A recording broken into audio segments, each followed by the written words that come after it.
On a vu.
Bonjour à tous et merci d'être présents pour cette conférence « Développer les talents dans les métiers de la chimie ».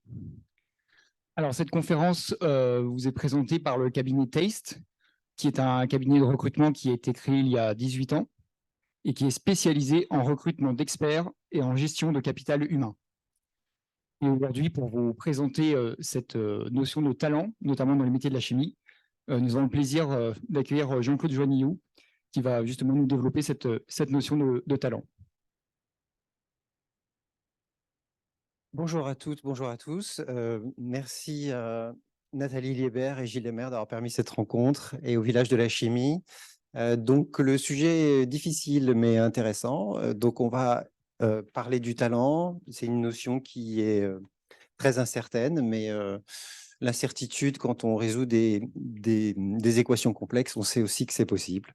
Donc, on va tenter d'y apporter une réponse. Et donc, c'est interactif, vous pouvez poser des questions également, mais sinon, les questions à la fin.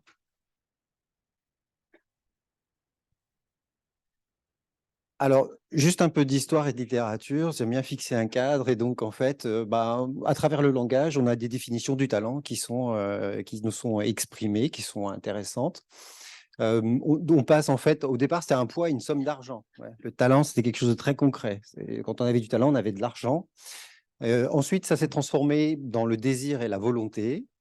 On retrouve ça chez Montesquieu, donc une donnée qui est plus philosophique, spirituelle, sur qu'est-ce que c'est que le don et le talent. Flaubert disait qu'il pour avoir du talent, il faut être convaincu que l'on en possède. Et puis Alphonse Allais, il disait qu'il ne suffit pas d'avoir du talent, il faut savoir s'en servir. Et la vision de Nietzsche, alors là, c'est le talent s'obtient par l'acharnement et la détermination. Donc, les trois grandes parties, en fait, c'est une tentative de définition de qu'est-ce que c'est que le talent. Comment est-ce que dans la chimie, effectivement, eh bien, on peut interpréter en fait le talent. Et donc, plus que le talent, on va parler de compétences. Et donc, une notion qui est importante vis-à-vis du talent et qui m'a semblé intéressante, c'était le potentiel.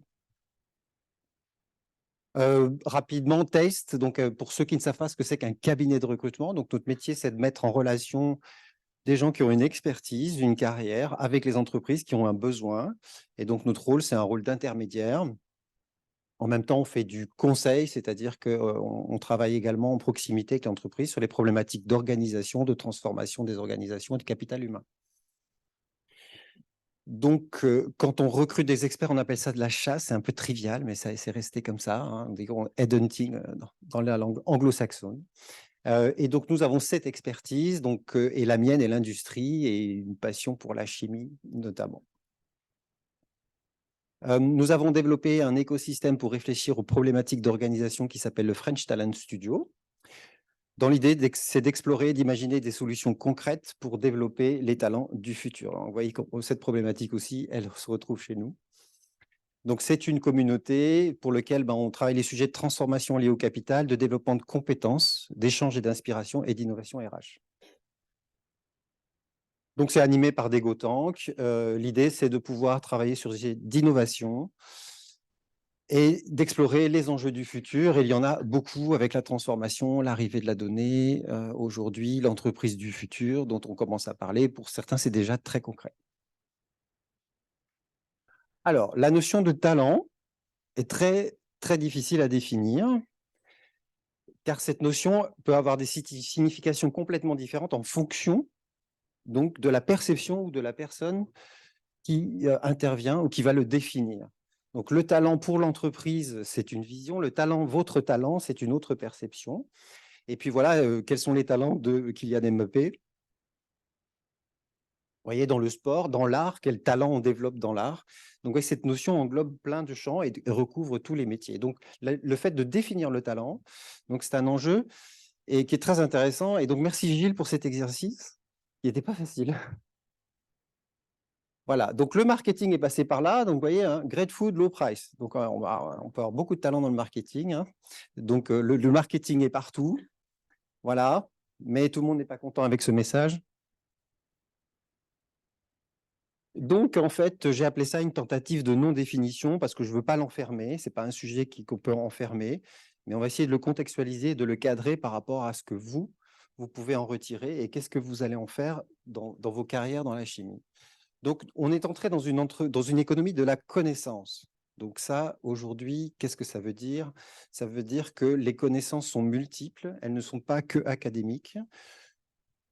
Certains disent qu'on utilise 5 à 10% de nos connaissances académiques au cours de notre vie professionnelle. Et qu'aujourd'hui, on peut apprendre. Hein, donc maintenant, c'est ChatGPT qui va nous apprendre, en fait. Donc, on peut apprendre et que finalement, si on regarde ce que fait Xavier Niel et l'école 42, c'est dire venez sans diplôme, de toute façon, nous, on va vous apprendre. Puis de toute façon, vous allez apprendre par vous-même, mais on veut vous apprendre autre chose. Eh bien, plus il y a d'intelligence artificielle, plus le capital humain est important.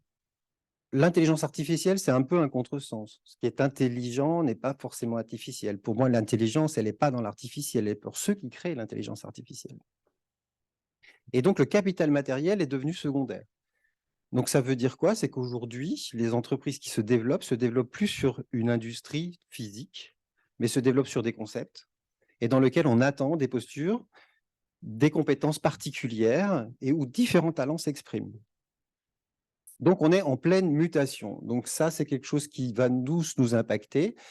Et la notion de talent est arrivée là, avec l'émergence, en fait, de l'économie numérique, où le mot talent est devenu un mot marketing, quelque part, employé par les entreprises pour attirer les talents, et dont on en parlera tout à l'heure, la guerre des talents.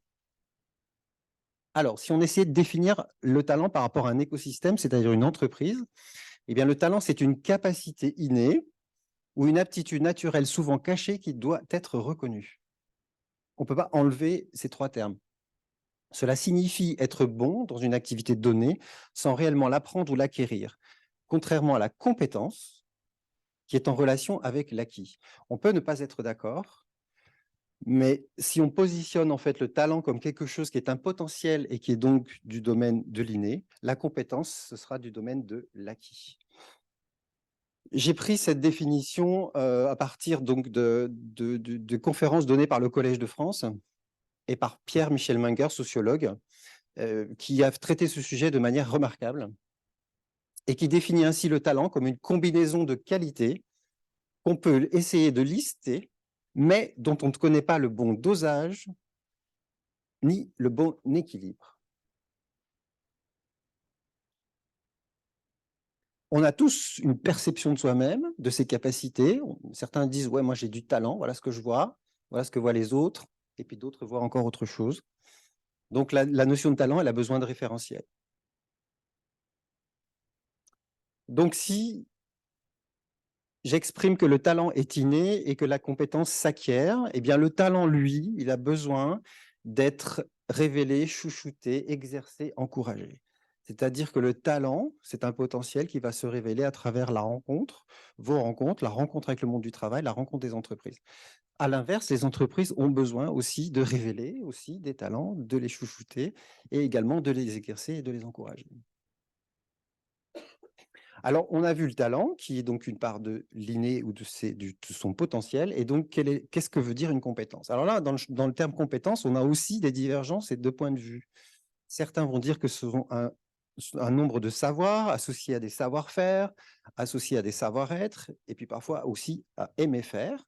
Certains parlent d'expertise plus l'expérience. C'est assez important. C'est quand on démarre, on a un certain nombre de capacités, on n'a pas d'expérience. Il y a des gens qui développent leurs capacités avec beaucoup d'expérience, qui finissent par apprendre, et puis il y a des gens qui ont beaucoup de capacités et qui ensuite vont la transformer au cours de l'expérience. On parle maintenant avec beaucoup d'anglicismes comme talent, donc les hard skills et les soft skills, dont vous avez sans doute entendu parler. D'autres vont parler d'aptitudes, de traits de personnalité, de connaissances spécifiques.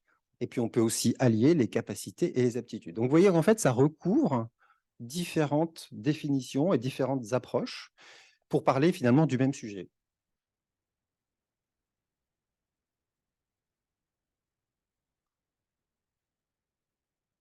En version anglaise, on parle abilities. C'est intéressant de s'intéresser aussi culturellement à ce que la langue nous apprend. Et les abilities pour les anglo-saxons, c'est un mélange de compétences, de capacités et d'aptitudes. Je trouve que cette définition, elle est intéressante parce que, en fait, la compétence plus les capacités et les aptitudes, c'est ce qui permet le développement des talents. Et puis arrive l'émergence maintenant des social skills. Donc, on avait déjà les hard skills, on avait les soft skills, et maintenant on a les social skills. Alors, les social skills, qu'est-ce qu'elles permettent de faire? Eh bien, dans l'émergence des métiers numériques, en fait, ce qui est recherché dans la personnalité des candidats, c'est la capacité à résoudre des problèmes complexes. C'est la capacité d'apprendre à apprendre. C'est comme ça que Xavier Niel a développé son école. Il se dit, vous allez apprendre à apprendre. En fait, plus je sais, moins je sais. Et la métacognition. La métacognition, donc ça, c'est encore un concept qui arrive au-dessus, c'est apprendre à penser sur sa propre pensée. C'est-à-dire de remettre en cause, voilà. Et on retrouve finalement les fondamentaux de la pensée scientifique, parce que la recherche, elle a toujours été drivée par ça, mais on ne l'exprimait pas. Mais aujourd'hui, dans les métiers de la communication, du numérique, et qui arrivent et qui sont de plus en plus prégnants dans toutes les activités dans l'industrie, eh bien, ce sont ces qualités qu'on recherche. Et en recherchant ces qualités, qu'est-ce que l'on dit? On va recruter sans CV. Alors, où est-ce qu'on va pouvoir poser notre expertise et nos capacités? Votre expertise, finalement, pour certaines entreprises, elle n'a pas tant d'importance que ça, parce que le niveau d'éducation de notre système scolaire est très, très bon. Et on considère que les gens ont appris, ils ont commencé à apprendre. Et donc, ce que l'on va chercher, c'est autre chose.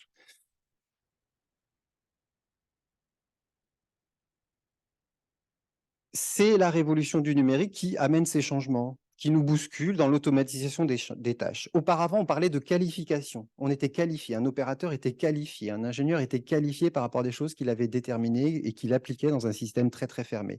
Aujourd'hui, les systèmes s'ouvrent, sont interconnectés. Et donc, la qualification est devenue, s'est transformée dans le langage en compétences. Donc, on a vu tout à l'heure la capacité, l'aptitude. Et puis, donc, qu'est-ce que dit le numérique? Pourquoi passer du temps sur les qualifications qu'on peut automatiser, qui peuvent être gérées en fait par l'intelligence artificielle ou par des ordinateurs, donc des ordinateurs très puissants qui vont exécuter des tâches plus rapidement et de manière plus précise que le cerveau humain. C'est un point de vue, mais c'est à travers ça en fait que les hard skills semblent, et aujourd'hui dans le recrutement et dans la définition du talent, sont moins importantes. C'est étonnant parce qu'en fait, vous, ce que vous développez en premier et ce que vous allez travailler en premier, sont des compétences, des savoirs, une expertise dans les domaines que vous avez choisis. Et puis alors, on parle aussi des math skills. Donc certains, voilà, si vous n'avez pas entendu ce mot-là, certains s'intéressent aux math skills. Et dans le CV, c'est quels sont mes centres d'intérêt. Et donc parfois, parce qu'on a des centres d'intérêt super sympas, on se dit, ah, ça révèle une personnalité. Donc ça, c'est la question aujourd'hui, c'est comment aborder le problème de la capacité, de la personnalité, donc qui fait partie de cette notion de talent, en dehors des schémas classiques. Alors, je veux juste revenir sur la définition des soft skills parce que la liste est importante, mais c'est intéressant que vous puissiez avoir. Donc, en fait, on parle d'esprit critique dans les social skills, de capacité d'organisation, de l'intelligence sociale, du management et de la gestion d'équipe, du management de projet, de la communication.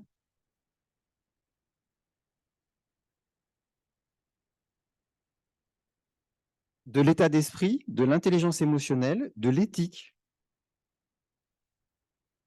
Donc, vous voyez que ça recouvre des aspects qui sont encore très différents, dont on parle peu, mais qui sont des préoccupations, et donc, qu'est-ce qu'on en fait? Donc, pour l'entreprise, la gestion des talents, elle est capitale. C'est-à-dire qu'il faut pouvoir fidéliser, il faut pouvoir mentorer, c'est-à-dire apprendre pour s'améliorer, se tester, développer de nouvelles compétences, être challengé, évoluer. Donc, c'est une création de valeur pour le collaborateur aujourd'hui et pour le capital de l'entreprise. L'aspiration des nouveaux talents, des gens qui disent avoir du talent et qui veulent aller, c'est aujourd'hui être dans un endroit où ils vont pouvoir valoriser ce qu'ils sont autant que ce qu'ils font. Donc, on parle de guerre des talents, c'est assez barbare. Mais quand on prend aujourd'hui, effectivement, l'évolution, si on regarde les migrations, en fait, dans la population mondiale et par rapport à l'émergence de la demande du numérique, on voit qu'aujourd'hui, le premier pays qui fournit des talents sur le numérique, c'est l'Inde. Donc, il y a une vraie compétition. Donc, c'est pour ça que les entreprises développent une marque employeur, c'est pour ça qu'elles veulent être attractives et donc elles ont besoin aussi de définir le talent et puis qu'elles veulent attirer les talents. Les facteurs clés de l'attractivité des talents, donc ce qui aujourd'hui intéresse la nouvelle génération, c'est d'être dans une entreprise où il y a un niveau de compétition, parce que la compétition, elle permet de challenger et on est dans une aventure dynamique. C'est des entreprises qui innovent, alors que toutes les entreprises font de la recherche et de l'innovation, comme dirait Franco, de la coopération, parce que aujourd'hui, on a envie d'être dans une entreprise dans laquelle on se reconnaît, à laquelle on appartient, et dans lequel on va pouvoir échanger et développer ces fameux social skills qu'on a vu tout à l'heure, qui sont nombreux. Et puis aussi, il y a la valeur collective, et c'est un peu là aussi la recherche de sens, qui est un problème qui n'est pas résolu, mais dont toutes les entreprises se posent, et qu'aujourd'hui, elles ont posé à travers les programmes de RSE, donc, qui sont la responsabilité sociétale et environnementale. Alors, est-ce que votre talent se lit dans un CV? C'est une question pratique. Qui a une idée? Vous diriez oui, vous diriez non? Pas sûr. Moi, je dis non. C'est-à-dire que le talent, on ne peut pas le lire dans un CV. Le CV, c'est le C de capacité. Donc, le CV va exprimer vos capacités. Effectivement, la façon dont on exprime ses capacités, c'est déjà un premier talent. Mais le CV, c'est l'endroit où on va exprimer son projet, c'est-à-dire qu'on a une compréhension de ce que l'on aimerait faire et à qui on veut s'adresser. L'entreprise, elle a un langage, c'est-à-dire elle a des fonctions. Et donc, les fonctions dans l'entreprise, elles sont codées. Et par rapport à ça, il faut que vous appreniez à les connaître pour commencer à développer vos talents. Donc, le C, c'est capacité, c'est-à-dire qu'est-ce que j'ai appris, qu'est-ce que j'ai compris de mes stages et qu'est-ce que je peux en restituer. Et comment on le restitue, c'est qu'est-ce qu'on m'a donné comme responsabilité, qu'est-ce que j'ai obtenu comme résultat, par exemple. Est-ce que le talent, ça se voit dans son profil LinkedIn? Vous diriez? Non. Eh bien, c'est pareil. Voilà. Donc, LinkedIn, c'est un réseau social professionnel. Donc, LinkedIn, c'est important. LinkedIn, ça permet. Alors, le message de LinkedIn, c'est développer votre personal branding. Voilà, marketing est basé là. Donc, le personal branding, c'est qu'on doit avoir une image de marque. Donc, ça y est, on commence dans la vie, on doit avoir une image de marque. Donc, on va vous mettre dans une catégorie. Donc, en fait, si on regarde sérieusement LinkedIn, qu'est-ce qu'a changé l'arrivée d'Internet dans nos métiers? Est-ce que ça a changé quelque chose de fondamental? La chose la plus importante qu'a changé l'arrivée d'Internet, c'est qu'aujourd'hui, on peut parler à des gens avec qui on n'aurait jamais parlé. Et LinkedIn, ça sert à ça. Ça sert à créer du lien. Ça sert en fait à rencontrer et à comprendre des parcours, des gens qui l'expriment. Et l'algorithme de LinkedIn, il est très intelligent parce que c'est un algorithme du contenu. C'est-à-dire que l'algorithme de LinkedIn, il veut de la matière.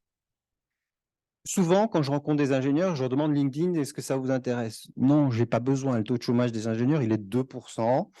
On ne recrute pas un ingénieur sur LinkedIn. Et ils me disent, mais ce qui m'intéresse, c'est l'information qu'il y a. C'est l'information qui est en lien avec les associations professionnelles, c'est la qualité de ce qui peut être partagé, et des sujets qui m'intéressent, que je vais aller choisir, et qui sont partagés par d'autres. Donc, LinkedIn, c'est le L de lien, c'est de créer de l'interaction et de l'échange. Donc, c'est capital, c'est le pendant du CV. Moi, en tant que recruteur, je dis qu'un CV, j'y passe peu de temps parce que la lecture, elle est assez simple, et que LinkedIn, c'est une carte de visite. Donc, LinkedIn, ce n'est pas un CV non plus, parce que LinkedIn, c'est très ouvert et on peut le lire de différentes façons. Donc, il y a des codes, il y a des usages, on peut en faire, mais on peut s'exprimer et commencer à exprimer, avoir un point de vue. Et ça, c'est aussi un talent de commencer à avoir un point de vue, de pouvoir avoir une expertise, de l'exprimer sur un sujet qui nous intéresse, parce que vous allez rentrer en interaction avec des gens qui ont la même préoccupation que vous. Nous, on aime bien dire que les compétences, ça s'acquiert. Donc, les compétences, on commence à les avoir quand on commence sur les bancs de l'école, mais ensuite, on continue de les acquérir, alors que les comportements, ça ne change pas. Qu'est-ce que ça veut dire? Les comportements, c'est la façon dont on vous observe. Les comportements, pour les connaître, il faut du temps. Parce que je ne peux pas vous connaître en 3 minutes, parce que je ne sais pas comment vous allez vous comporter. Et notamment, les comportements se révèlent de manière fondamentale en situation de stress. On est stressé, on revient à des réflexes qui sont très ataviques et qui sont des réflexes qui finalement disent beaucoup de nous, mais pas que. Alors, on ne va pas stresser tous les candidats pour savoir quels sont leurs comportements, ça n'aurait pas d'intérêt. Et donc, en fait, je symbolise ça comme une pyramide dans le recrutement. C'est que réussir un recrutement, qu'est-ce que c'est? Réussir un entretien, qu'est-ce que c'est? Rejoindre une entreprise, c'est quoi? C'est une pyramide dans laquelle, en fait, on a le respect, la confiance et les envies. Si je le traduis, moi, dans mon métier des ressources humaines, c'est le respect, c'est les capacités. C'est-à-dire, c'est ce que vous avez commencé à mettre en œuvre et sur lequel vous allez pouvoir faire la démonstration. Votre parcours professionnel l'évoque et vous êtes capable de l'expliquer. La confiance, c'est la deuxième partie, c'est-à-dire qu'on peut avoir du respect pour ce que vous avez fait. Qu'est-ce qui nous met en relation de confiance? C'est en fait la confiance, c'est la somme de tous les comportements. Et c'est le comportement que vous allez avoir quand vous avez un entretien. C'est une première façon qui met en confiance. Et puis la troisième partie qui est plus subtile, c'est l'envie. Deux envies qui se rencontrent, ça fonctionne. S'il manque un de ces critères, eh bien en fait, ça déséquilibre l'échange et en fait, ça crée de l'incertitude. Pour l'entreprise, c'est la même chose. L'entreprise doit être renvoyer cette image du respect à travers ses engagements, à travers ce qu'elle fait, entre ce qu'elle dit et ce qu'elle fait. Elle crée la confiance parce qu'on dit que la culture d'entreprise, c'est la somme de tous les comportements. Et puis, elle doit vous donner envie aussi de les rejoindre. Voilà. Donc, ça fonctionne dans les deux sens. Alors, dans le recrutement et les talents, donc vous voyez que tout ce dont on parle, ce sont des mots, c'est de la sémantique, mais à un moment donné, il faut poser les choses de manière objective. Moi, j'ai travaillé pendant 20 ans dans la chimie, où en fait, je faisais des fraises et des vanilles pour Danone. Et donc, j'avais des gens du marketing qui me disaient « Ouais, c'est pas bon ». Je dis « Vous n'aimez pas ?» Mais derrière, c'est de la science. Parce que pour faire une vanille ou une fraise, il faut 40 molécules, 100 parfois. Et puis, elles viennent du monde entier. Est-ce qu'elles sont naturelles, pas naturelles? C'est de la science. Donc, objectiver le subjectif, c'est aussi notre métier. C'est-à-dire que le comportement, c'est quelque chose qui est subjectif. Le sujet est assez sémantique et assez subjectif. Et comment on le fait? Donc, on travaille sur la mesure des comportements de manière... Donc, pour en déduire de la prédictibilité, c'est-à-dire qu'un comportement donné nous permet en fait de prédire comment vous allez le développer et dans quel métier vous allez être en confort avec ce comportement. Le but de l'entreprise, ça n'est pas de rectifier vos comportements. C'est pas ça. Le comportement, il est et on le prend. Donc, on s'accepte tel qu'on est, mais si on a des dispositions particulières et des comportements particuliers, on va aller vers des métiers qui correspondent à ces comportements de manière naturelle. Donc, nous, on utilise des modèles mathématiques, on utilise une technologie française qui s'appelle Assess First, donc qui sont des échantillonnages de grands groupes et dans tous les métiers, de milliers en fait de candidats, et pour lesquels on va déterminer quelles sont les capacités au départ, c'est-à-dire la manière de raisonner. Et ensuite, on va travailler sur les comportements qui sont en 5 grandes familles, le leadership et l'assertivité, la prise en compte des autres, la créativité, la rigueur dans le travail et l'équilibre personnel. Dans chacun, il y a des items. Les écarts, l'échelle de valeur, elle est étalonnée de 0 à 10, ce qui est intéressant, c'est-à-dire que plus c'est écarté, plus ça donne du relief à votre personnalité. Et on est tous différents par rapport à ça.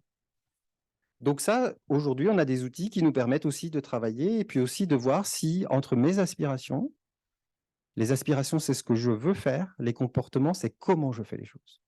C'est toujours difficile d'avoir un point de vue de comment je fais. Et souvent, c'est quand on observe et qu'on voit. Voilà. Donc, parfois, on se regarde dans un miroir, on pense que c'est quelqu'un d'autre, mais en fait, non, c'est moi. Alors, une étude de la PEC était intéressante parce qu'elle montrait qu'en fait, 46% des recrutements sont des échecs au bout de 6 mois. Alors, ça prend toutes les populations. Ce n'est pas le cas dans la chimie, rassurez-vous. Qu'est-ce que ça veut dire? Ça veut dire qu'un recrutement sur 2 au bout de 6 mois, c'est une frustration pour le salarié ou pour l'employeur. C'est une mauvaise rencontre.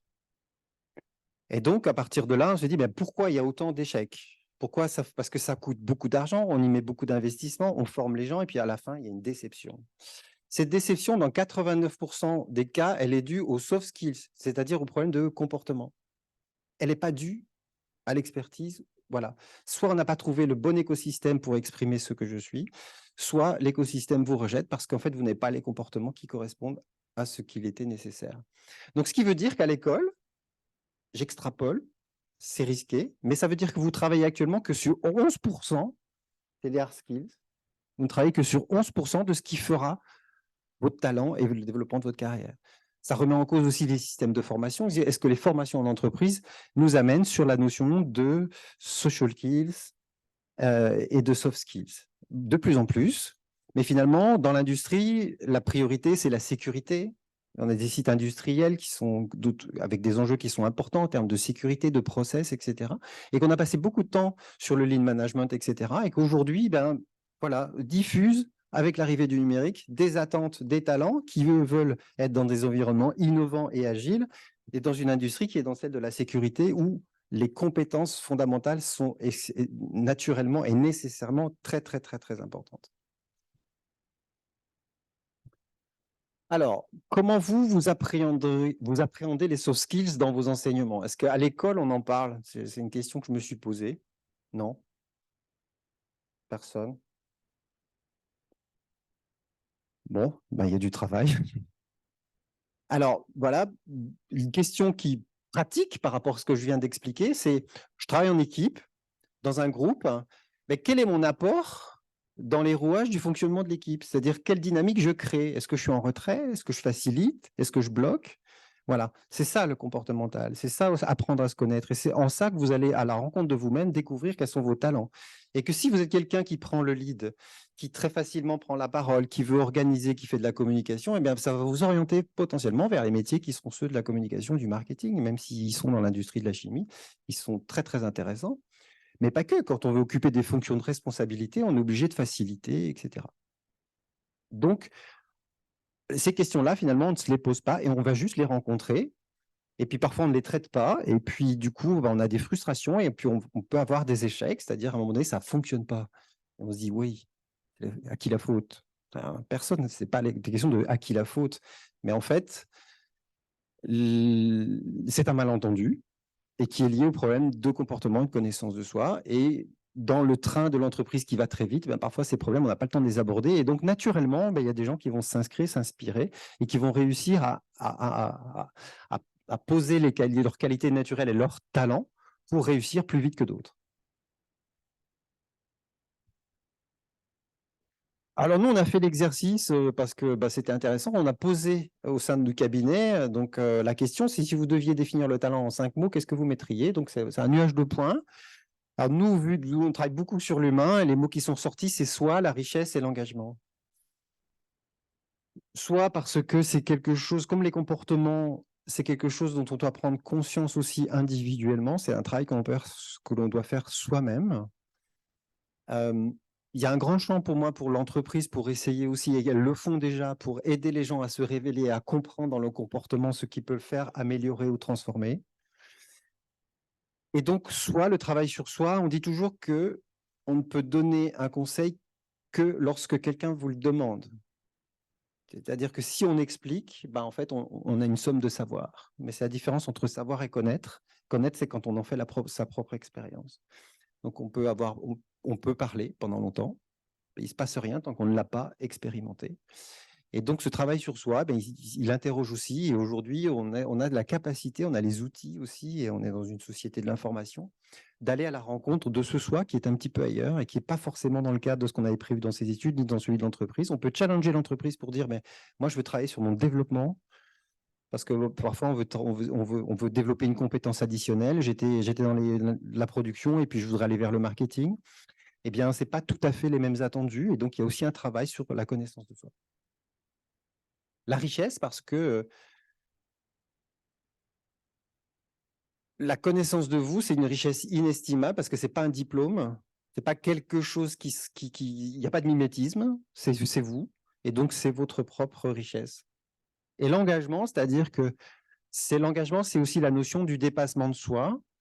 Moi, je l'ai appris très tard, mais j'ai eu des managers qui me l'ont appris très tardivement. J'aurais aimé qu'ils me le disent avant, mais le dépassement de soi, c'est de sortir de là où on est. Ça rejoint la métacognition, c'est penser sur sa pensée, c'est de se mettre en difficulté. Certains le font en disant on fait un pas de côté, il y a un cadre et on va à côté, et puis c'est là que finalement on rencontre quelque chose qu'on ne pouvait pas imaginer.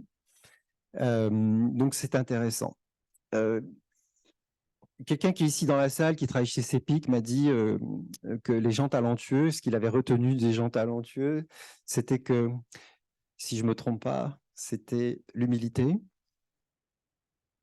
Parce qu'on ne peut pas apprendre sans avoir la perception qu'en fait, plus je sais, moins je sais. Le droit à l'erreur, c'est-à-dire que si on ne se trompe pas, on n'a que des certitudes. Donc, si vous ne doutez pas, votre talent, il va être bridé. Et puis, le troisième, c'était l'authenticité, la vision. Oui, effectivement. Voir plus grand, voir plus loin. Merci, Franco. Il y a plein de définitions, mais j'ai trouvé cette parabole intéressante. L'humilité, la vision et le droit à l'erreur. Voilà, sinon on fait ça. Hein.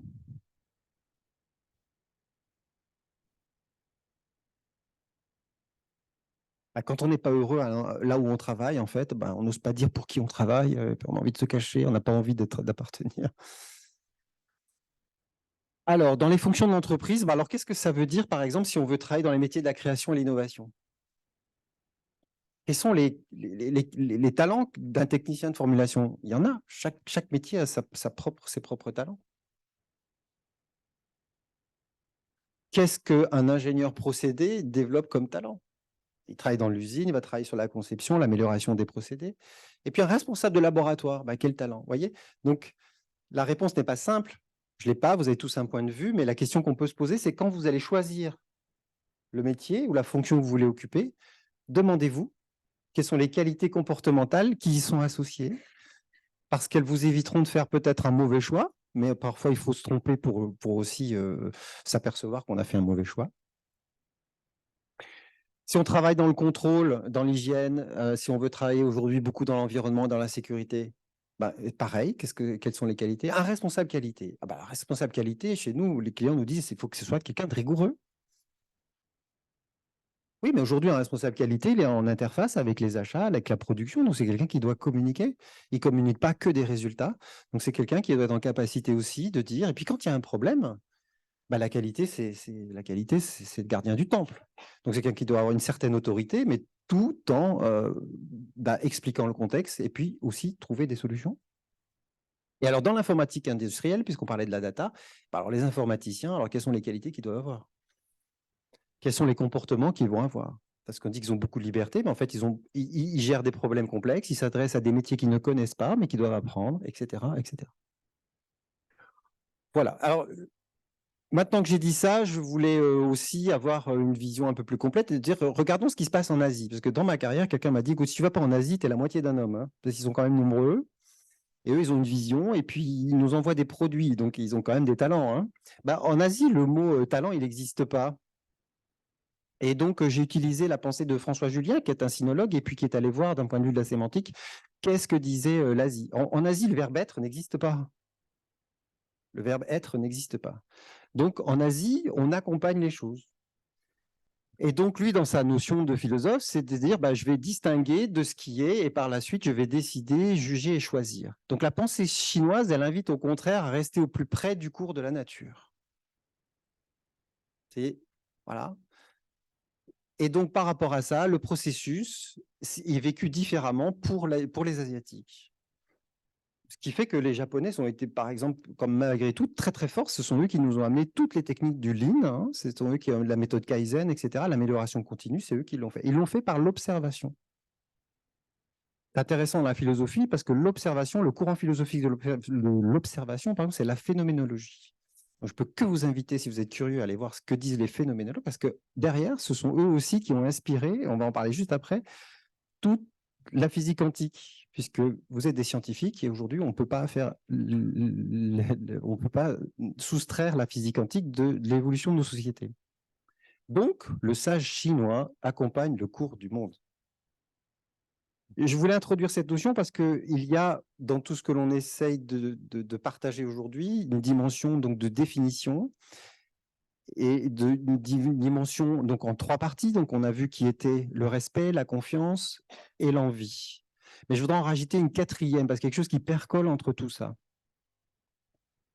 Et donc, à travers la vision de l'autre côté du monde, je me suis dit, mais alors comment est-ce que ça peut nous inspirer?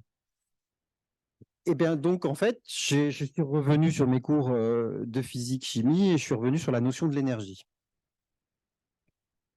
Et puis, je l'ai extrapolé au talent, ce que j'ai appelé la sinusoïde du talent. Donc, en fait, l'énergie, comment on la définit? C'est quelque chose qui est très difficile à définir. Donc, la physique quantique nous a aidés. On a résolu, en fait, des problèmes mathématiques et des équations complexes par le principe d'incertitude, les grands nombres. On a résolu un problème, quand on sort de la thermodynamique, par le principe d'incertitude. C'est-à-dire, l'incertitude permet aujourd'hui de regarder l'espace, de voir l'infiniment petit, encore plus petit. Et donc, la sinusoïde, c'est quoi? C'est qu'en fait, si on va d'un point A à d'un point B, donc si je suis la ligne droite, on dit que c'est le chemin le plus rapide. D'accord. Si je place une bille sur cette barre, est-ce que la bille, elle avance? Non. Si j'incurve en fait cette barre, je pose la bille et que je la laisse partir et que je la mets et que de l'autre côté, je lui fais faire cette contrainte que j'en fais une sinusoïde, je vous pose la question suivante, c'est si je pose la bille au début de la courbe et si je pose la bille au début de la sinusoïde, dans quel cas la bille arrive en premier? Vous dites la sinusoïde? Tout le monde est d'accord ou est-ce que quelqu'un n'est pas d'accord? Tout le monde est d'accord. Vous êtes formidable. Effectivement, la diffusion de l'énergie, c'est un demi d'énergie potentielle et un demi d'énergie cinétique. Et c'est un peu la vie, c'est-à-dire que si j'ai une courbe et qu'en fait je place ma bille et que j'ai effectivement la même distance à parcourir, sur la courbe, on a les forces de friction qui font que la bille aura du mal à arriver à l'extrémité. Et par contre, la bille, elle va circuler en reprenant son énergie, en potentialisant et en utilisant l'énergie cinétique pour passer ces fameuses montagnes russes. C'est-à-dire que la bille arrive beaucoup plus vite dans les montagnes russes. Dans une carrière professionnelle, on a des montagnes russes, on a des temps forts et des temps faibles. Dans le sport, on en parle, il y a des temps forts, il y a des temps faibles. Et bien en fait, on recharge et ensuite on accélère. Voilà. Certains disent on ne peut pas penser et agir en même temps, c'est un peu l'idée, c'est-à-dire qu'à un moment donné, on est dans la phase de capitalisation de l'information et puis ensuite on la restitue. Et ben dans le talent, c'est pareil. Vous allez connaître des hauts et des bas. Vous allez connaître des hauts et des bas. Il y a des moments où vous allez poser des questions. Vous allez des moments où vous allez être tout en bas de la courbe. Et bien, en fait, dans ce moment-là, vous êtes en train de potentialiser ce que vous allez faire d'après. Dans le management, on appelle ça la courbe du dauphin. C'est très intéressant, ça. La courbe du dauphin, c'est qu'au début, on fait quelque chose de nouveau et donc on a l'impression que tout ce qu'on fait ne sert à rien. Mais en fait, on est en train de prendre de l'énergie pour aller plus loin. C'est-à-dire que le point d'après, il sera plus haut. Et alors, donc, si on rapproche la pensée chinoise et si on va dans cette quatrième dimension, je me suis arrêté un peu sur l'aspect quantique des choses. C'est un sujet qui m'intéresse personnellement et que je trouve très intéressant parce que moi, ma formation est en biologie, on parle d'épigénétique. L'épigénétique, c'est quoi? C'est ce qu'il y a au-dessus de la génétique. Et en fait, c'est l'analyse et c'est l'étude des facteurs extérieurs qui influencent un système, et notamment la cellule. Et dans la cellule, le noyau. Ce qui est extraordinaire dans le noyau, c'est que la chromatine, en fait, qui supporte l'ADN, n'est encodée qu'à 1%. C'est-à-dire que 99% de la chromatine est libre et en permanence, on reprogramme. Et quels sont les facteurs exogènes qui influencent ces modifications? Eh ben, on ne les voit pas. Si je faisais une association, une parabole, avant, on avait un téléphone filaire et on comprenait très bien que le son, notre voix, il passait par le fil. Maintenant, on a un téléphone portable. Où est le fil? Eh ben, on passe beaucoup plus d'informations sans fil avec un fil, puisque maintenant, on a plus que le son, on voit, on peut envoyer des documents, etc., etc. Donc, il y a une dimension de ce qu'on ne voit pas, qui est très, très importante et qui nous imprègne. Et donc, la physique quantique, elle dit ça parce qu'elle décrit un monde microscopique, mais très, très microscopique, puisqu'on est au niveau de l'atome, on est au niveau de l'électron. Et vous savez que définir la position d'un électron est impossible. Dès qu'on fait une photo, il n'est plus là. Et pourtant, il existe. Et donc, c'est ce qu'on appelle des étrangetés. Et ces étrangetés, elles font qu'aujourd'hui, on a un téléphone portable, qu'on envoie des sondes sur Mars. Et qu'en fait, aujourd'hui, on développe de nouveaux médicaments parce qu'on comprend que les paramètres extérieurs vont influencer, que par exemple, la mauvaise humeur peut changer une programmation cellulaire. C'est étrange, ça. Et pourtant, c'est vrai. Et ces effets microscopiques se comportent de manière contre-intuitive. Et ça, c'est génial, parce que dans la philosophie, on appelle ça la résolution des paradoxes. C'est-à-dire deux choses paradoxales ne sont là que pour être confrontées, pour faire émerger une troisième solution. Bon, l'énergie quantique sont des ondes. Donc l'énergie, c'est de l'onde. Donc les ondes, c'est de l'information. C'est déterminé par le niveau d'énergie de la particule. Bon, là, je vais vous perdre. Donc, mais le sujet, il est passionnant et je vous invite à vous intéresser aux travaux de la physique quantique. Si je devais résumer la physique quantique sous son apparition, c'est la fameuse histoire du chat de Schrödinger. Donc Schrödinger est un scientifique qui fait des travaux sur la physique quantique. Il vient, il fait une conférence à Vienne et puis il amène une boîte.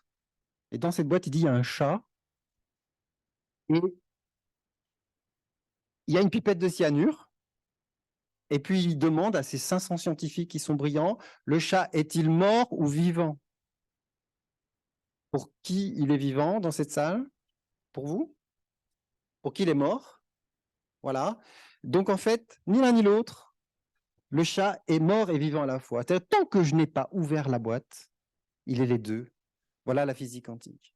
C'est-à-dire qu'en fait, il n'y a pas de fatalité, il n'y a pas de déterminisme. Mais c'est le message que je voulais faire passer à travers ça, c'est que votre potentiel, il est présent, et tant que vous n'avez pas ouvert la boîte, vous ne le connaissez pas.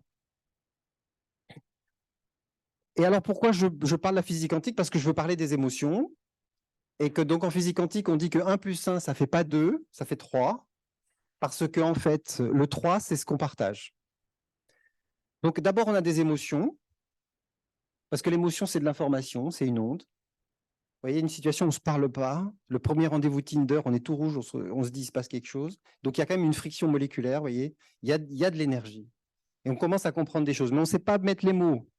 Alors parfois, on se dit, OK, j'aurais pas dû y aller.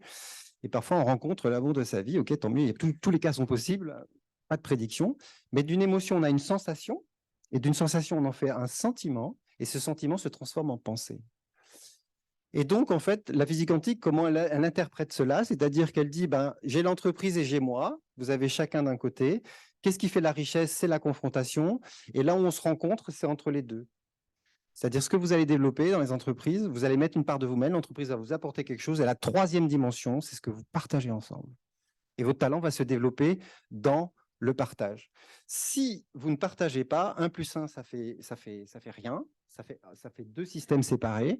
Ça peut faire un qui écrase l'autre, donc ça fait que 1, c'est-à-dire qu'il y en a un qui prend l'ascendant sur l'autre, et ça marche dans tous les cas, dans toutes les situations de la vie. Ça. Alors, je vais vous donner un exemple concret dans l'entreprise de ce que c'est que la gestion des émotions et comment ça impacte notre comportement. Comment on fait pour gérer un conflit? Donc, on peut faire comme Batman, hein, qui n'est pas d'accord parce qu'il trouve que la biologie, c'est vraiment pas facile.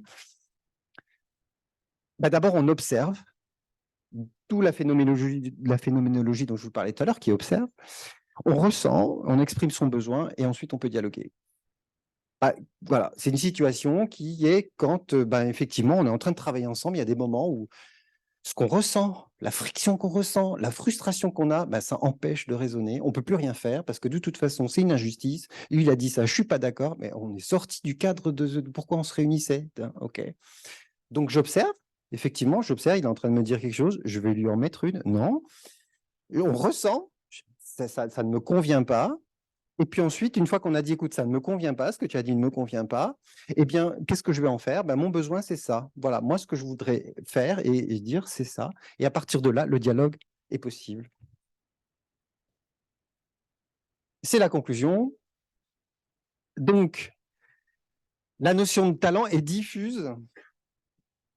C'est une conséquence de l'émergence du marketing qui arrive dans tous nos métiers. Et nous, dans le recrutement, on parle d'inbound marketing, de recruiting maintenant. C'est donc là, les anglicismes sont là.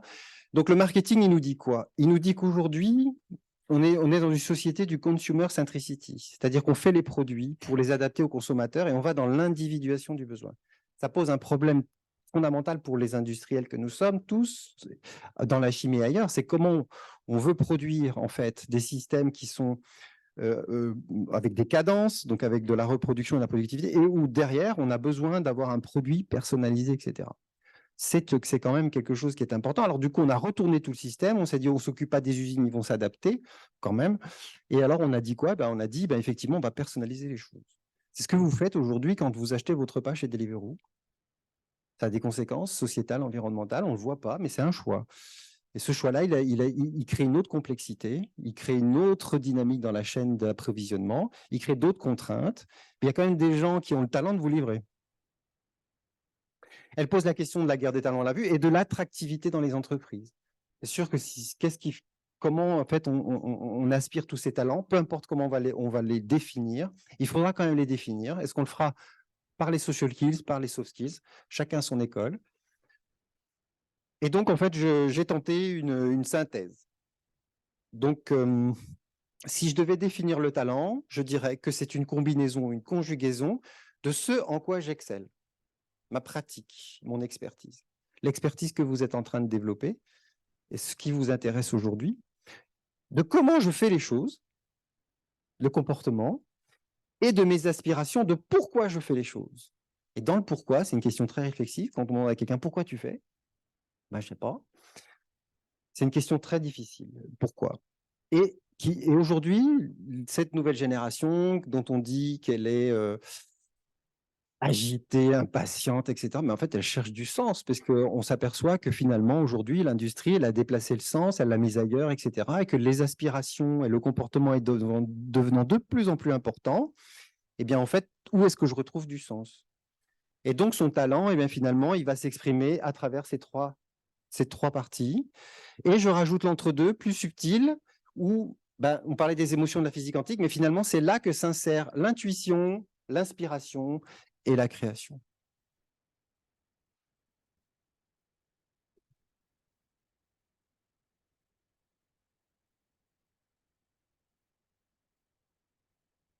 J'ai trouvé chez Aristote une excellente définition. Donc finalement, j'ai beaucoup cherché, on réfléchit tous, mais il y avait déjà pensé. Je la trouve très jolie, donc je la partage avec vous. C'est là où vos talents et les besoins du monde se rencontrent, ce qui nous rappelle nos deux cercles tout à l'heure. Là où ils se rencontrent se trouve votre vocation. Donc, la chimie a du talent, le vôtre. Et pour terminer à la fin, on n'a pas parlé de l'intelligence parce qu'on dit c'est quoi l'intelligence, etc. On s'en fiche. Vous avez vu que l'intelligence, c'est pas si important que ça. L'intelligence situationnelle, émotionnelle, etc. Alors, j'ai trouvé un peu de poésie, parce que vous voyez, la poésie, c'est aussi l'entre-deux. Donc, soyez curieux, challengez-vous, dépassez-vous. N'hésitez pas à prendre des risques, et puis vos talents vont se révéler. Et puis, il y a des gens que vous allez rencontrer formidables qui vont vous révéler, et vous ne les oublierez pas. Christian Bobin, qui nous a quittés il n'y a pas longtemps, est un poète qui dit que l'intelligence n'est pas affaire de diplôme. C'est dommage parce qu'on va faire les Olympiades après. Donc, mais elle peut aller avec, mais ce n'est pas son élément premier. L'intelligence est la force solitaire d'extraire du chaos de sa propre vie la poignée de lumière suffisante pour éclairer un peu plus loin que soi vers l'autre, comme nous égarés dans le noir. Sur ce, je vous remercie et je prends vos questions si vous en avez.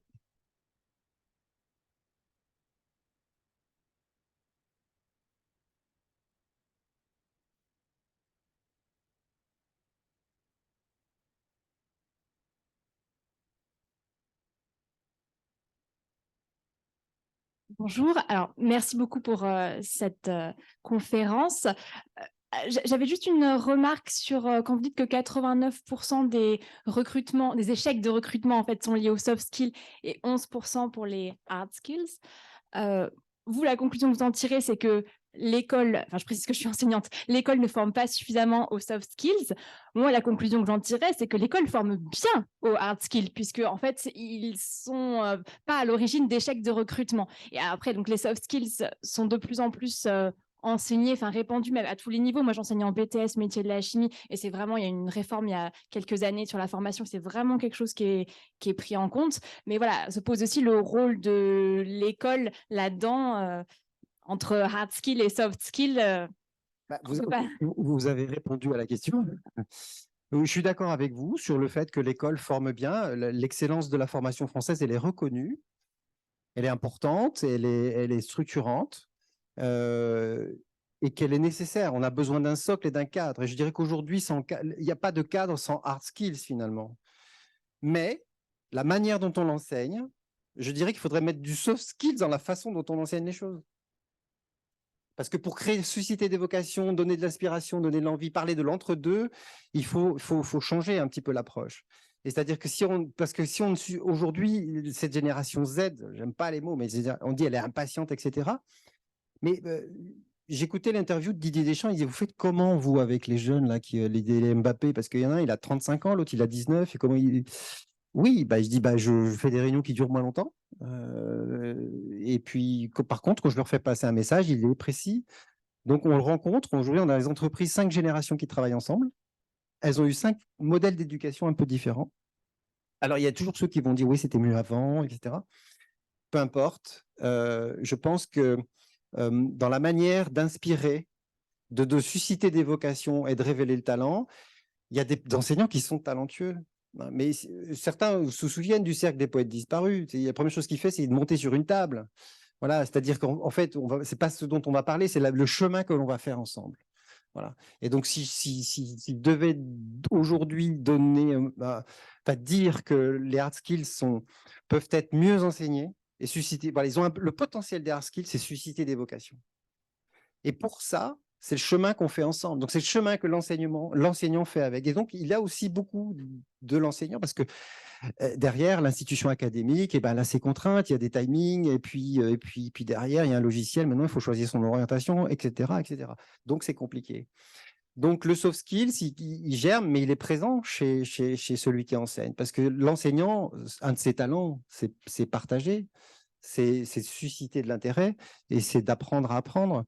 Et donc, par rapport à ça, effectivement, dans la méthode, je pense que, comme dans les entreprises, il y a une autre façon et une autre posture à avoir pour comprendre pourquoi cette génération, d'un seul coup, elle va zapper, parce qu'aujourd'hui, elle est quand même dans la génération de l'image. Donc, moi, je voyais, même moi, avant, je ne mettais pas d'image, je mets des images, parce que d'un seul coup, quelque part, c'est ce qu'on appelle un point d'ancrage. On va ancrer l'information parce qu'on suscite l'intérêt. Voilà. Mais vous faites un des plus beaux métiers du monde.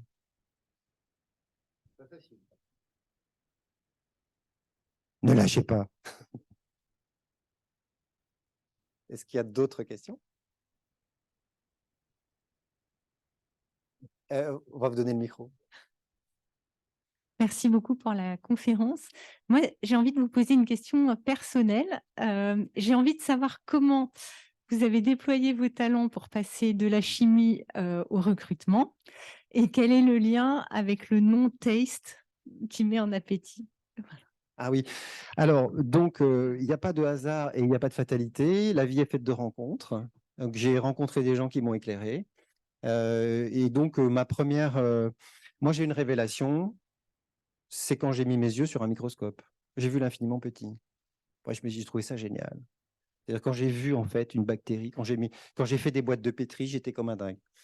Et puis ensuite, du coup, j'ai développé donc mon approche. Et ce qui m'intéressait, c'était la nutrition. Et puis dans la nutrition, j'ai eu un choc parce qu'un jour, j'étais en stage et puis j'ai vu ma prof de français quand j'étais en seconde qui est rentrée dans la salle à côté et qui m'a dit sauvez-moi. Et j'ai dit oulala, il y a un problème, je ne suis pas au bon endroit, il faut que je fasse autre chose. Et donc, je suis parti ailleurs. Je me suis dit que l'enseignement que j'ai ne correspond pas à mes aspirations et je ne peux pas l'aider. Pourquoi je ne peux pas l'aider? Cette femme était extraordinaire dans la vie. Qu'est-ce qu'elle a changé? C'est qu'elle m'a mis 6 en français jusqu'à mon bac français. Mes parents ne comprenaient pas. Et puis, elle avait une façon très singulière de le faire. C'est-à-dire qu'elle corrigeait les copies, elle les classait et elle mettait que des notes paires. Elle commençait par les zéros. Et donc, on a tenté tous notre note. Donc, 50% de la classe avait 0. Le premier, il avait 2, 4, 6. Et quelqu'un qui s'appelait Nathalie Claus, que je me souviendrai toujours de son nom, elle avait toujours 14. Donc, grosse frustration. Et puis, à l'époque, on faisait la grève, etc. C'était la loi Devaquier, vous voyez, c'était au siècle dernier. Et puis, donc, moi, mes parents, ils n'aimaient pas trop que je fasse la grève. J'ai fait un peu. Mais à un moment donné, la prof de français, elle a dit, on n'est pas nombreux. On va étudier le cours de français, je vais vous mettre de l'opéra. Mes parents n'étaient pas mélomanes. Et la musique classique est rentrée chez moi. Elle a mis Carmen, elle a mis Mozart. Et je me suis dit, il y a des choses incroyables, c'est-à-dire qu'entre ce que j'apprends, etc. Et puis je la vois arriver qui me dit, elle a eu des centaines d'élèves, elle rentre dans la pièce, je suis à côté du médecin, et elle dit, aidez-moi. J'ai frôlé les murs pendant tout mon stage, je ne voulais plus la voir, je ne savais pas quoi faire. J'étais en panique. Et en fait, je me suis dit, je ne suis pas à bon endroit. Donc, qu'est-ce que j'ai fait? J'avais un talent qui avait été reconnu par un de mes amis qui m'a dit, mais tu vas travailler dans le marketing et dans le commerce. Et donc, tu vas allier la science et ça. J'ai fait une école de commerce, je suis rentré dans l'industrie et j'ai travaillé pendant 20 ans dans cette industrie du goût qui est formidable où je faisais de la vanille et de la fraise. Et puis un jour, j'ai voulu changer, j'ai pris des cours de philosophie, c'était une aspiration personnelle, je travaillais sur la philosophie du sens, je me suis intéressé à ça. Puis j'ai rencontré quelqu'un qui travaillait sur la gestion des émotions, et puis c'est lui qui m'a ouvert sur il s'appelle Patrick Latour, qui a changé ma vie, qui a amené ces dimensions quantiques de qu'est-ce que c'est que le subtil et comment on l'intègre dans les sciences, qu'elles soient philosophiques, scientifiques et sociales. Et puis le jour où j'ai tout mis ça en place, un cabinet de recrutement a dit vous devriez faire ce métier. Et voilà, c'est comme ça que je suis entré en recrutement.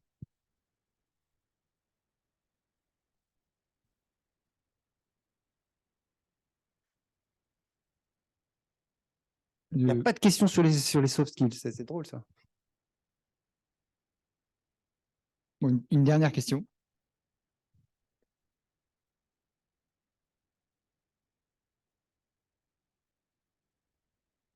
Alors, c'est pas directement sur les soft skills, mais sur le. Vous avez un peu évoqué, c'est pas vraiment le conflit de génération, mais les générations successives qui arrivent sur le monde du travail qui ont des aspirations très différentes. Pour attirer les talents, vous avez présenté plusieurs critères, la compétitivité, l'innovation, l'esprit d'équipe, enfin je sais plus, j'ai plus les termes exacts, la coopération, tout à fait. Il y a aussi un qui paraît fondamental, notamment pour les générations qui arrivent. Alors moi je suis de la génération Y, les nouveaux c'est les Z. Donc beaucoup ici présents, c'est le sens du travail, parce qu'on peut avoir un travail qui est très intéressant, épanouissant professionnellement, mais qui n'a pas l'impact, je veux dire.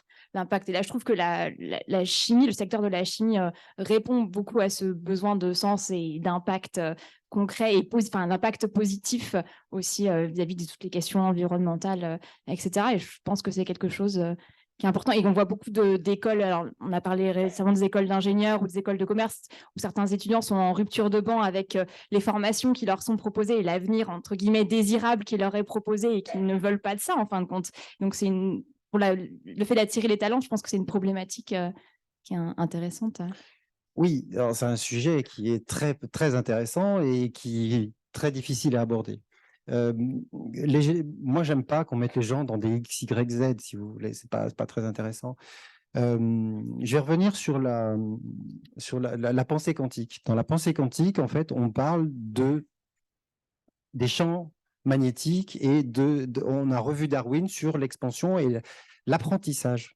C'est-à-dire comment les systèmes complexes apprennent. C'est aussi comme ça qu'apprend l'ordinateur quantique. C'est-à-dire qu'en fait, les générations d'avant nous inspirent. Et nous inspirons les générations d'avant, etc., etc. Donc, il y a un lien. Donc, il ne faut pas séparer ça. Par contre, la question du sens, elle a toujours existé, sauf que les priorités étaient différentes. C'est-à-dire qu'avant, la qualification, le travail, il était dur. Et donc, on avait un travail et on avait une valeur du travail qui était importante. C'est-à-dire que la génération qui était dans les années, qui commence à l'après-guerre, eh ben, elle commence pour la sécurité, pour l'approvisionnement, pour répondre à nos besoins vitaux qui sont de bien se nourrir et de ne pas tomber malade. On a quand même une évolution qui est très importante. Donc ça, c'est jusqu'aux années 60. Après, en 70, on rentre dans autre chose. On explore et on découvre d'autres choses et on commence à rentrer dans l'ère de la communication. Donc, on industrialise. Et après, on arrive dans la robotisation. C'est-à-dire que là, on se dit, bon, ben, ça commence à être sympathique, il y a des tâches, elles sont rudes. Et d'ailleurs, il y a encore des gens qui sont en train de manifester pour dire, bah, écoutez, c'est trop rude, on veut être à la retraite plus vite. Et donc là, il y a une rupture avec l'arrivée finalement du numérique et donc d'Internet. C'est-à-dire qu'on a plus de temps pour réfléchir. Parce que quand on travaille, il y a une machine qui fait des travaux, qui vont faire des travaux qui avant nécessitaient de la concentration quelque part. Certaines qualifications et des compétences, certes, et qu'aujourd'hui, on a une société où tout est à disposition et donc le sens arrive plus parce qu'on a tout fait. C'est-à-dire dans la pyramide de Maslow, quand on la reprend, on a les besoins qui sont au départ rudimentaires, c'est qu'il faut que je mange. Le deuxième, c'est qu'il faut que je sois en sécurité. Le troisième, c'est qu'ensuite, je travaille dans un environnement qui me convient. Et puis après, on arrive dans les choses qui sont plus subtiles, c'est qu'est-ce que j'ai envie de faire et qu'est-ce que j'aimerais faire. Donc, on commence à se définir. Donc, à partir du moment où en fait, on se libère des tâches du travail, notre cerveau qui devient disponible pour autre chose vient poser la question du sens. C'est toute la mutation de notre société. C'est-à-dire qu'aujourd'hui, le sens, il est partout. Il a toujours été, mais avec des préoccupations différentes. Mais ça n'a pas empêché les philosophes de penser. Il y a toujours eu des courants de pensée et des gens qui ont défini le sens l'ont déjà fait. Simplement, ben, peut-être que le cours de l'histoire, c'est de réinterpréter, de se réapproprier et de le faire de manière différente. Moi, je trouve toujours génial quand je vois quelqu'un qui, dans ces émissions qui sont où les gens viennent exprimer leur talent de chanter, se réapproprient une chanson et c'est plus la même. Parce qu'ils ont mis tout ce qu'ils avaient au fond d'eux-mêmes. Et d'un seul coup, c'est une nouvelle œuvre d'art. Voilà. Donc, c'est ça qui est intéressant. Et donc, dans la quête du sens, aujourd'hui, je dirais que la nouvelle génération, si c'est ça votre question, ne se pose pas la question du sens. Elle dit juste que ce qu'on fait, c'est insensé. Que si on continue comme ça, on va dans le mur. Et donc, elle a juste envie de renverser la table. Sauf qu'elle a besoin pour se construire d'un cadre, d'entreprise, de gens inspirants, et que on ne peut pas dissocier et mettre les gens en opposition. Et son impatience, elle vient du fait qu'elle se dit que si c'est la fin du monde, quelque part, faut même qu'on se dépêche. Son impatience, elle est là. Elle a une impatience de se réaliser. Et puis, elle est alimentée par l'impatience de l'image où on lui dit que tout est possible. Il y a beaucoup de chimères. Voilà. Mais ce qu'elle cherche, en fait, et c'est un petit peu les initiatives qui ont été prises dans les startups. On s'est dit, tous les jeunes vont faire des startups. Il y a eu le Covid. Il y a tous les gens qui sont allés pour créer une entreprise. 4 personnes sur 5 qui a fait une tentative est revenue dans l'entreprise. Et quand on interroge les jeunes sur ce qu'ils veulent faire dans le travail, ce n'est pas les startups qui les intéressent. Ils sont très contents de rentrer dans une entreprise dans laquelle il y a un cadre qui parfois remplace l'autorité parentale, parce qu'il n'y a plus de règles, parce que l'autorité parentale s'est déplacée, dans lequel en fait ils vont avoir des règles à suivre et qui les structurent. Parce que la pire difficulté, c'est que quand on a trop d'informations, eh ben, il n'y a plus d'informations. Et on a tellement d'informations, on est tellement sollicité que si on passe son temps devant les écrans, qu'est-ce qu'on en fait? Et donc aujourd'hui, on est dans une génération qui est tétanisée, qui a peur d'agir. Et je ne sais pas si à travers l'enseignement vous le voyez, mais on n'ose plus, les élèves ne veulent plus répondre, on ne veut plus agir, etc. Donc il faut redonner de la dynamique et recréer tout ça. Et bah, simplement, moi je pense que chaque génération est encore plus talentueuse que la précédente. Bon, bah, merci beaucoup, Jean-Claude Vanillou, du cabinet Taste, pour cette conférence très intéressante sur développer les talents dans les métiers de la chimie. Et voilà, à propos de talents dans la chimie, on va maintenant procéder à la remise de prix des